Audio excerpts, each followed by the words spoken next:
Il est 9h04 sur les ondes de Radio 2M. Ils viennent de rentrer dans le studio parce que mercredi c'est il. C'est Fathia El Aouni, Mohamed Zouak, sabah al khair. Bonjour, bonjour. Comment ça va? Ben, ça va, gentiment, mais sûrement, comme un mercredi. Alors C'est j'ai sympa, parce que ce non, mais matin, c'est vrai qu'on parle du comme un lundi, pourquoi on dirait pas comme un mercredi? ce matin j'ai eu comme un 7 juin, là j'ai comme un mercredi. Oui, et puis moi ce demain, matin je dis comme un 7 juin. C'est Ah, bien le 7 oui, juin. c'est C'est vrai. sympa comme, Ouais. comme date. Ouais, c'est pas mal. Parce que On se c'est croit un- rien. Oui, mais c'est bien Raison de plus. quand ça veut rien dire. Il y a une date qui correspond à quelque chose, c'était lundi. Et lundi, c'était le début de l'opération Marhaba, une opération donc qui a débuté au port de Tangemet. Il est 9h05 sur les ondes de Radio 2M. Tout de suite, c'est Faites entrer l'invité. Radio 2M. Faites entrer l'invité. Avec Fathia El Aouni. Comme chaque mercredi, une émission spéciale consacrée aux Marocains du monde en collaboration avec yabiladi.com. L'année dernière, ils étaient plus de 2 millions à regagner le Maroc pour les vacances d'été. La majorité viennent de l'autre côté de la Méditerranée, France, Espagne, Belgique ou Italie. Ils font des milliers de kilomètres pour retrouver leur pays, la famille. Parfois, le voyage est long et difficile et chaque année, un énorme dispositif se met en place pour les accompagner. Il s'agit de l'opération Marhaba. Menée par la Fondation Mohamed V pour la solidarité, l'opération Marhaba a été lancée ce lundi au port de Tangemed. Une opération en coordination avec les autorités portuaires et aéroportuaires, la gendarmerie royale, la direction générale de la sûreté nationale ou encore les douanes. Sans oublier bien sûr les moyens humains qui sont mobilisés. Nous allons en parler en détail. Nous parlerons aussi de cette traversée pour des dizaines de milliers de familles. On reçoit tout de suite nos invités avec nous et on la remercie d'avoir fait le déplacement. C'est Sana Darter qui est la responsable communication de la Fondation Mohamed V. Bonjour. Bonjour. Merci d'être avec nous ce matin. Également avec nous, mais cette fois-ci il est très loin puisqu'il est en France, il est à Paris. C'est Bouchaïb Harkati, il est marocain résident en France depuis de nombreuses années. C'est le président de l'association de solidarité euro-marocaine. Bonjour. Bonjour madame. Bonjour Bouchaïb, merci d'être avec nous ce matin. Bouchaïb, d'ailleurs, je vais commencer par vous. Vous êtes installé en France depuis la fin des années 70. Vous êtes un homme très engagé sur le volet humanitaire. L'immigration fait partie de votre vie. D'ailleurs, vous vous apprêtez à publier un livre sur vous et votre famille et toute cette période passée loin de votre pays d'origine. Cette traversée, justement, vous l'avez fait, on l'imagine, à plusieurs reprises. Pour la famille, la galère, on peut dire, hein, dans les années 70, c'est jusqu'au 80, moment où 90. les autoroutes, ils sont surgis. Donc en France, qu'en Espagne et au Maroc, la communauté elle est restée toujours attachée avec le pays d'origine. Mais les préparations, c'était vraiment la galère, hein, on peut le dire, hein, clairement. C'était pas facile. Si Bouchaïb, vous reveniez toutes les années, tous les étés, ou bien vous espaciez vos retours une année sur deux, une année sur trois, comme certaines familles aimeraient? Quand je travaillais avant, parce que je suis en retraite depuis 2011, avant, c'est une fois par an, parce qu'avec les congés, on n'avait pas beaucoup de ça temps. revenait Hein, cher. il n'y avait pas les 35 heures, il n'y avait pas donc longtemps. On faisait 45 heures, on n'avait pas le temps. Une fois par an, on est obligé de venir et ramener les enfants pour se ressourcer, pour rester attachés avec le pays d'origine. Ça Maintenant, représente quoi pour vous, Bouchaïb, excusez-moi, ça représente quoi prie. pour vous ce retour? Pardon? J'ai Ça pas bien représente entendu. quoi pour vous ce retour? Ah ben, le retour, c'est d'abord voir la famille, c'est rester attaché avec le pays d'origine, c'est voir tout ce qui est changé dans le pays, c'est ramener les enfants aussi pour qu'ils parlent arabe avec la famille, qu'ils connaissent la famille, qu'ils restent attachés avec le pays d'origine. C'était pour nous, on attend l'année, on attend les vacances avec beaucoup de patience, hein, patience. C'était vraiment, comme on est resté toujours d'ailleurs. Restez avec nous, Bouchaïb. Sana, c'est MRE qui rentre chez eux, comme vient de nous le raconter Bouchaïb. La Fondation Mohamed V pour la solidarité tente justement chaque année de rendre ce retour plus agréable et vous mettez des moyens très important et on aimerait avec Mohamed que vous nous parliez d'abord des moyens humains. Évidemment. En tout cas, je tiens à vous remercier d'accueillir la Fondation Mohamed V pour la solidarité à Radio 2M. Et je vous remercie justement d'aborder ce sujet. La campagne ou l'opération Marhaba a été lancée donc lundi 5 juin sous la présidence effective de Sa Majesté le roi Mohamed VI. Juste pour précision, ce sont 20 sites d'accueil qui sont activés et c'est pas que le port de Tangemed qui va intervenir au niveau de l'opération d'accueil des compatriotes marocains qui résident à l'étranger. Donc 20 sites d'accueil qui sont situés aussi bien à l'international qu'au Maroc, en France, en Italie, en Espagne, et puis dans différents points au niveau du Maroc, les ports, les aéroports et les aires de repos.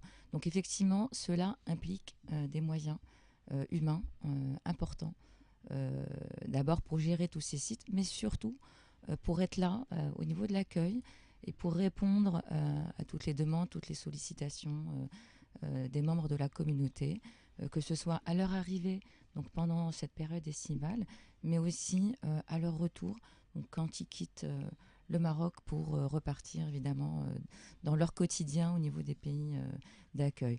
Donc des moyens importants qui sont mis par la Fondation, mais aussi par les partenaires. Parce que je tiens à le préciser, la Fondation Mohamed V pour la solidarité contribue et participe. Ce n'est pas le seul intervenant, donc effectivement il y a plusieurs intervenants, qui soient publics ou privés, comme vous l'avez d'ailleurs cité au début de l'intervention. Madame Darder, vous avez parlé de 20 sites. L'année dernière, il me semble qu'il y en avait 17. Donc, quels sont ces 3 nouveaux sites ? Absolument. Il y a 3 nouveaux sites qui ont été ouverts par rapport justement à l'importance des flux qui commencent à grandir sur certains points. Donc, notamment en Espagne, donc au niveau du port de Motril. Et ça, c'est un point qui permet de desservir l'oriental. Donc, il y a aussi une part importante de la population, des membres de la communauté, qui passent par le port de Motril pour accéder à Al-Hoceima Nador. Et puis, il y a 2 nouveaux points d'accueil qui ont été ouverts au niveau du Maroc, donc le port de Tangéville, évidemment avec toute l'infrastructure qui est en train d'être modernisée au niveau de la ville, et aussi l'augmentation des flux de transit par ce point. Donc il y a un point d'accueil qui a été ouvert au niveau du port de Tangéville. Et enfin, l'aéroport de Marrakech, Ménara, parce que effectivement, on constate aussi qu'il y a un changement de comportement dans l'utilisation des moyens de transport. Bah oui. C'est vrai que un petit clin d'œil justement, ce Boucheib qui parlait de galère de la préparation il y a quelques années, bah là il y a une pléthore de moyens de locomotion, donc notamment l'aérien, qui commence à prendre une part importante dans les déplacements de la communauté. Et cela avec la mise en place des services donc d'assistance sociale et médicale au niveau des ports et des aires de repos. Et donc au niveau des aéroports, c'est les assistantes médicales qui sont là pour accueillir et accompagner les membres de la communauté pour tout ce qui est donc assistance administrative. On va poser justement la question à Bouchaïb. Vous avez vu la différence, vous, entre avant et depuis le démarrage de l'opération Marhaba, Bouchaïb ? Oui. Beaucoup de différences, parce qu'avant, c'était que le ministère de la communauté marocaine qui s'occupait avec la Fondation Hassan II, mais depuis, il faut dire la vérité, depuis que la Fondation Mohamed V s'est mise en route, mise en place par Sa Majesté Hassan II, c'est vraiment, il y a beaucoup de changements, beaucoup d'améliorations. Écoutez, je vous dis franchement, je n'ai pas peur de le dire, on voit beaucoup plus la Fondation Mohamed V que le ministère de la communauté marocaine résidant à l'étranger. Je vous parle franchement. Bah oui, non, mais vous avez parfaitement raison, c'est fait pour, en même temps, de parler en direct. Mais c'est vrai ce que souligne Bouchaïb. Il faut se souvenir que dans les années 70-80, et même une partie des années 90, le retour se faisait, alors pour le coup on était vraiment livrés à nous-mêmes, les familles éméreuses étaient livrées à elles-mêmes, donc parfois déjà l'état des routes qui pouvait être, il y avait très peu d'autoroutes. Par exemple, dans les années 70-80 en Espagne, il n'y avait pas d'autoroute. Donc c'était très compliqué. Les familles ne parlaient pas la langue espagnole.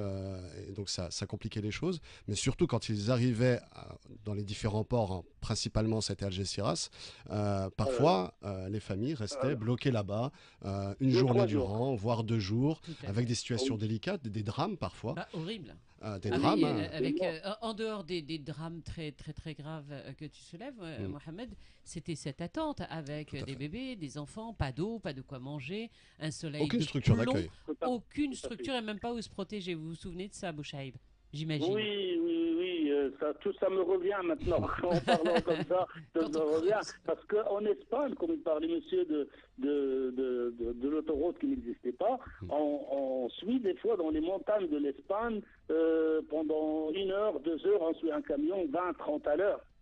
Et on ne peut pas doubler, on ne peut pas des virages et des montagnes. Et vraiment, c'était vraiment très, très, très difficile. Mais tous ces péripéties, tout ce fatigue, on le supporte pour aller rejoindre le pays, pour aller voir la famille. Mais il n'y avait personne à qui se plaindre. On arrive à Algeciras, de toute façon, on nous met dans un coin, derrière des montagnes. Il n'y a personne à qui se plaindre, il n'y a personne à qui... Mais il faut dire que la vérité, que depuis la fondation Mohamed V, il y a beaucoup de choses qui ont changé. Alors justement, Madame Darder, quels sont les services? Vous avez évoqué les différents services dans vos centres d'accueil. Précisément, donc il y a l'accueil, on va dire de manière générale. Il y a aussi des éléments plutôt d'urgence au niveau de la santé. Est-ce que vous pouvez détailler les différents services que vous proposez? Oui, bien sûr. Juste avant, quand même, un petit point par rapport à ce qui vient d'être dit. C'est vrai que la Fondation Mohamed V pour la solidarité a mis en place des services d'accueil, mais il ne faut pas oublier toute la coordination interministérielle au niveau de la commission nationale, mais aussi la commission maroco-espagnole qui a été mise en place et qui justement permet de mettre en place les meilleures conditions d'accueil, donc de transit, que ce soit en Espagne ou au Maroc. Et cette commission donc interministérielle qui intervient aussi auprès des compagnies maritimes, en tout cas auprès de toutes les instances qui participent à cette phase de transit. Et il est très important, encore une fois, de dire que la Fondation participe. Il y a d'autres intervenants qui mettent en place les meilleures conditions de traversée ou de transit ou de voyage de la communauté marocaine résidant à l'étranger entre donc, son pays d'accueil et le Maroc. Donc effectivement, en termes de services et de prestations, il y a tout le volet social qui est assuré par près de 600 assistantes sociales qui sont déployées sur les 20 points d'accueil, ainsi que les équipes médicales. À peu près 300 personnes qui interviennent entre les médecins, les pharmaciens, les infirmiers, les vacataires qui sont déployés essentiellement au niveau des ports et des aires de repos. Donc ils sont là effectivement pour accompagner sur demande, que ce soit de la demande d'information ou des consultations, mais évidemment quand il y a des situations d'urgence avec des évacuations d'urgence ou en tout cas une intervention d'urgence. Et là, peut-être que je vais me permettre de revenir sur des situations qui avaient été gérées. Voilà, absolument. Une naissance qui avait été libérée à l'arrivée d'Algeciras. C'est donc une dame qui a eu ses contractions, donc il fallait absolument intervenir. Et donc il y a eu une ambulance qui a été mobilisée pour transporter la dame à son arrivée à Tanger Med vers l'hôpital. Elle a accouché pendant le trajet au niveau de l'ambulance. Donc là, c'est très important en tout cas d'avoir... Et la compagnie lui a offert en fait un billet de traversée durant toute sa vie. Voilà. Pas en rêve. Non. Mehdi ? Moi, la question que je me posais, c'était par rapport au Ramadan. Je crois que c'est la première fois que cette opération débute avec Ramadan. Est-ce qu'on note une différence par rapport au flux aux frontières? Est-ce que les MRE viennent passer Ramadan au pays? Est-ce que ça augmente? Est-ce que ça diminue? Comment là, en fait, ça fait quelques années, 2-3 années, qu'il y a une espèce de glissement qui se fait entre le Ramadan et la période de vacances estivales. Nous, on considère que la période, en tout cas, de Marhaba, c'est du 5 juin au 15 septembre. Donc là, c'est la durée de déploiement de l'opération. Et ce qu'on constate, c'est vrai, c'est qu'il y a des pics de flux, d'arrivée, qui correspondent essentiellement aux fêtes religieuses, l'Aïd Sghir et l'Aïd Kbir. Mais ça ne veut pas dire qu'il n'y a pas de retour pendant Ramadan. Au contraire, il y a des familles, en fonction de leur agenda, parce qu'il y a encore les cours dans certaines régions à travers toute l'Europe en ce moment. Donc c'est une certaine catégorie de la population qui revient, qui passe donc Ramadan en famille au Maroc. Mais le retour massif se fait essentiellement pour les vacances d'été, donc à partir de mi-juin, fin juillet, pour l'Aïd, ce qui correspond à l'Aïd ces 3 dernières années, l'Aïd Sghir et l'Aïd Kbir, l'Aïd Fitr. Bouchaïb, vous racontiez vos retours. Vous avez salué justement tout le travail de la Fondation Mohamed V pour la solidarité. Vous constatez ce qui est mis sur le terrain. Qu'est-ce qui manquerait encore ? Profitez de la chance que vous avez d'avoir des profiteroles. Des profiteroles. Écoutez, moi je pense qu'il faut surtout que la Fondation Mohamed V travaille sur l'écoulement dans les aéroports. Moi je parle de Casablanca, ça m'arrive des fois que je prends l'avion et je passe.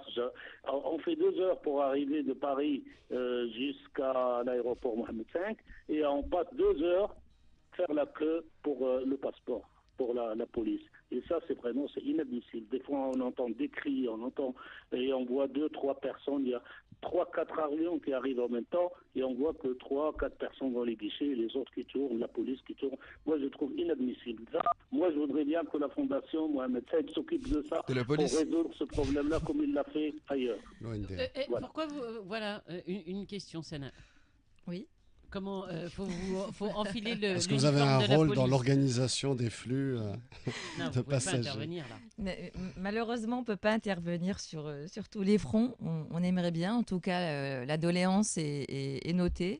Mais là, c'est un travail, encore une fois, qui va être mis en œuvre au niveau de la commission. Et ça, c'est des points justement qui sont discutés avec les différents intervenants. Très important. Moi, je vous dis à chaque fois, c'est pas une fois de temps en temps, c'est à chaque fois que je rentre, on rencontre des problèmes de ce côté-là. On est content, on arrive, et puis tout d'un coup, il y a des vieux qui sont assis par terre, mais personne ne regarde à ça, et je trouve inadmissible. Et les gens, ils se plaignent, il y a des femmes qui crient, il y a des petits bébés, et ça, c'est inadmissible. Pourquoi on passe en France avec son passeport biométrique, les fouilles se passent normalement, et on arrive au Maroc, c'est la galère. Mais c'est particulier à l'aéroport de Casablanca. Tout à fait. Les gens se plaignent, tout le monde dit la même chose, et surtout à Casablanca. Oui, c'est le particulier à l'aéroport de Casablanca, puisque les autres aéroports sont beaucoup plus fluides en termes de gestion des passagers. Mais ça veut dire que c'est un point noir. Les gens, quand ils retournent, quand ils sortent, vous ne pouvez pas imaginer leur souffrance pendant les 2 heures, 1h30 à passer à l'aéroport Mohamed V. Et ça, c'est inadmissible. Est-ce que c'est une information qui peut être relayée, par exemple, Sana ? Oui, évidemment. Après, de toutes les façons, l'ONDA est sur place, ils interviennent. Il y a quand même des effectifs qui sont déployés, particulièrement pendant cette phase de retour. Après, oui, c'est des points qui sont discutés au niveau de la commission. Mais bon, oui. Oui, Bouchaïb. Oui, moi, ce que je fais une petite différence. Pourquoi à Tanger-Med, il y a 5 000, 6 000 voitures qui arrivent avec chaque famille, 5-6 personnes, arrivent à Tanger, et avec la douane de Tanger, tout se passe très très bien. Il y a quelques petits bricoles par-ci par-là, mais ça se passe très très bien. Pourquoi alors qu'à l'aéroport Mohamed V, il arrive 2-3 avions, et les gens passent 2 heures à attendre là-bas. Il faut quand même regarder le problème de plus près. Alors, Bouchaïb en parle à juste titre parce qu'il préside une association où on lui fait remonter énormément d'informations et dont celle-ci où vous avez beaucoup de plaintes à ce niveau-là. C'est ça, hein, Bouchaïb ? Oui.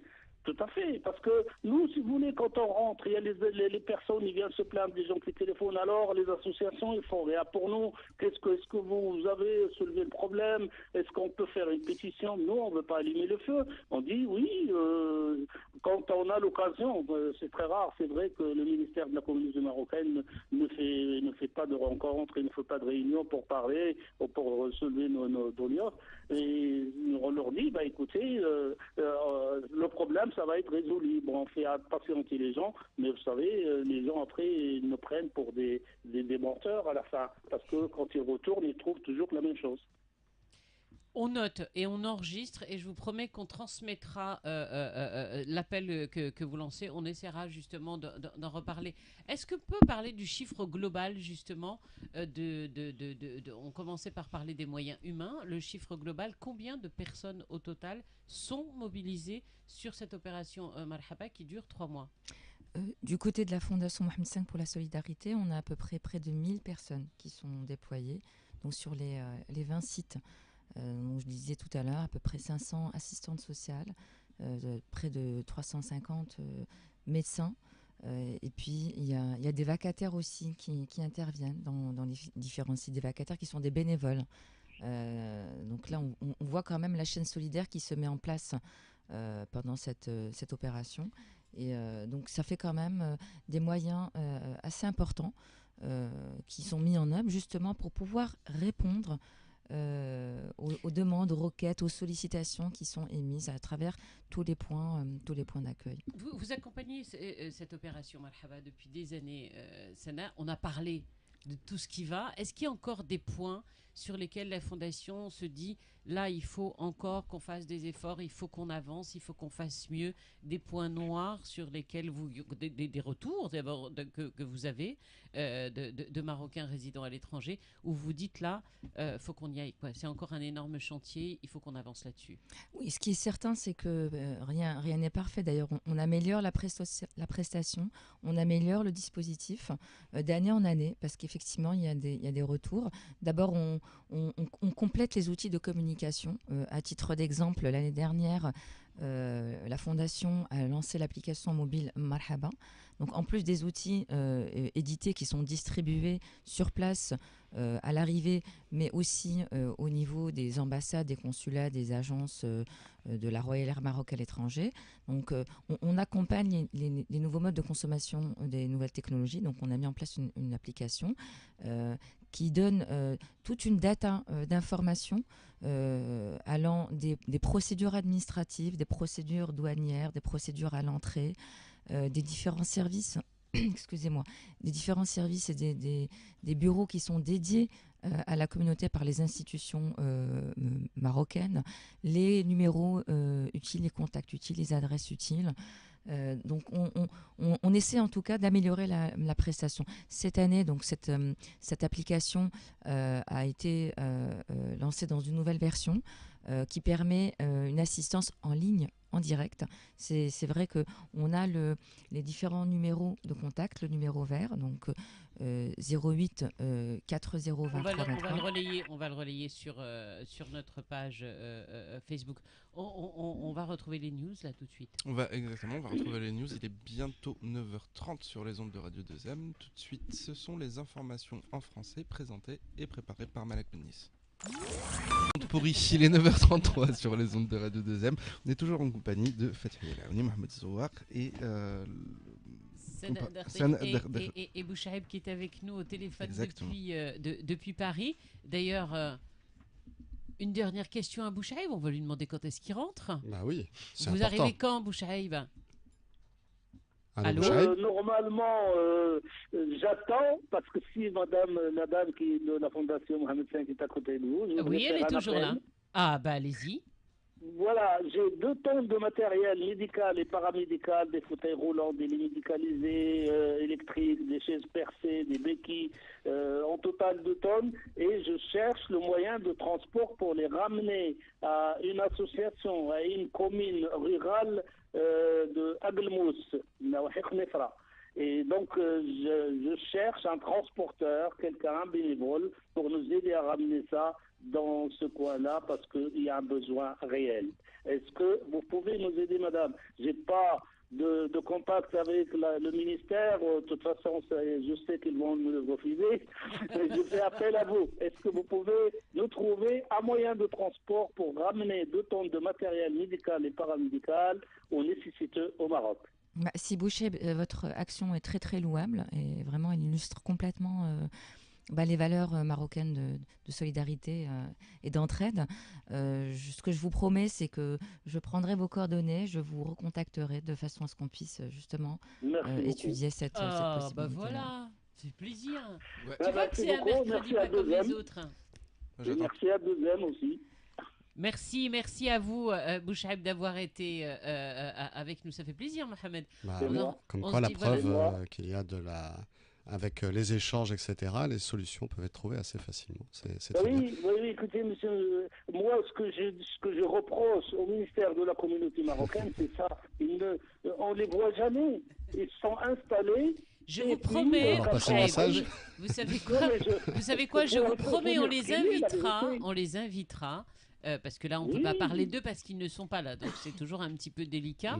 Mais je vous promets qu'on vous appellera, qu'on les invitera d'abord à s'exprimer et qu'on vous invitera. Madame Fatiha, il paraît que M. Benatir n'a rien à voir avec ses précédents. Écoutez, on aura l'occasion de lui poser la question.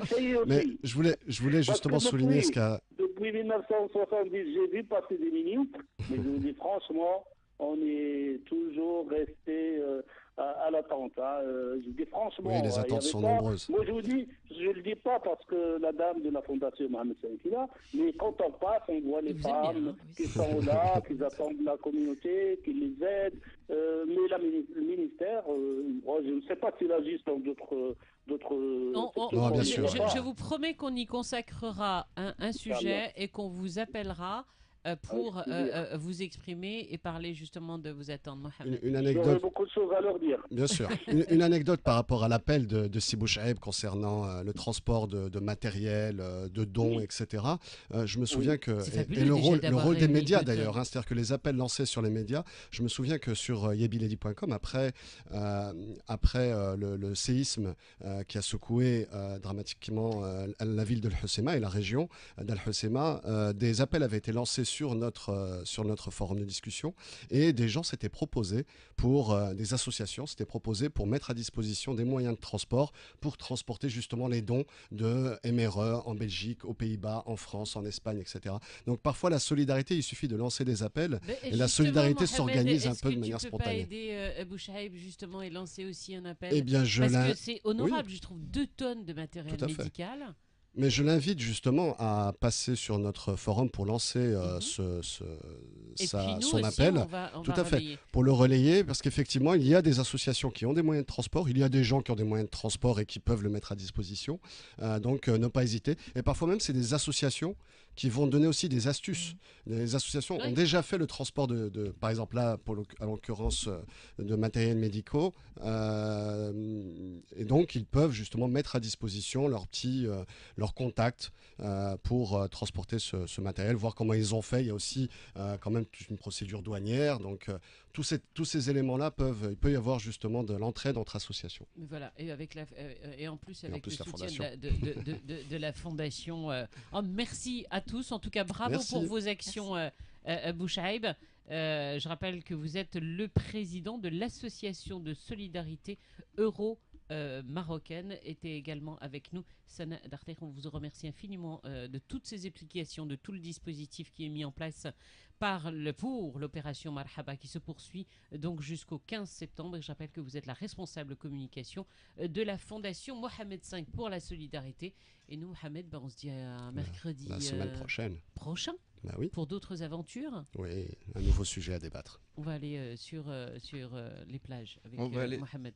On va aller sur les plages. Les MRE arrivent, donc il va falloir qu'on se déplace un petit peu. On va faire l'opération Marhaba. Parce qu'avec Mouna, on était déjà allé justement à Tanger, Med. Le jour le plus long. Non, c'était extraordinaire de voir tous ces bateaux arriver. Et moi, je m'étais fait des copains.